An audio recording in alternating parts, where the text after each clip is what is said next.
अरे कहाँ पोइबो सोने कटोरावा कहाँ रे पोइबो दूध। अरे कहाँ पोइबो फूल के मालावा कहाँ रे पोइबो पान। अरे कहाँ पोइबो सूरज दुलरु आयो रगी याके हो बेर। अरे कहाँ पोइबो सूरज दुलरु आयो रगी याके हो बेर। अरे सोनारा घरवा सोने कटोरावा गवालवा घरे हो दूध। अरे मलिया घरवा फूल के मालावा पनेरिया घरे हो पान।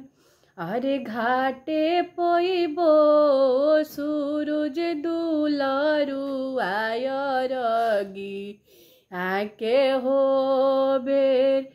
अरे घाटे पोइबो सूरज दुलरु आयो रगी आके हो बेर।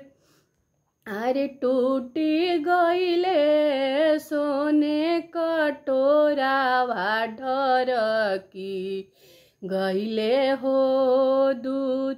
अरे मुरझाई गईले फूल के मालावा सुखाई गईले हो पान। अरे रूसी गईले सूरज दुलरु आयो रगी आके हो बेर। अरे रूसी गईले आदित्य दुलरु आयो रगी आके हो बेर। अरे महंगाई लेबो सोने कटोरावा महंगाई लेबो हो दूध। अरे महंगाई लेबो सोने कटोरावा महंगाई लेबो हो दूध। अरे महंगाई लेबो फूल के मालावा महंगाई लेबो हो पान।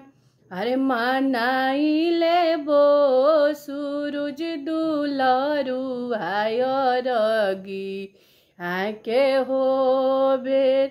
मनाई लेबो आदित्य दुलरु आयो रगी आके हो बेर। कहाँ पोइबो सोने कटोरावा कहाँ रे पोइबो दूध। अरे कहाँ पोइबो आदित्य दुलरु कहाँ रे पोइबो पान।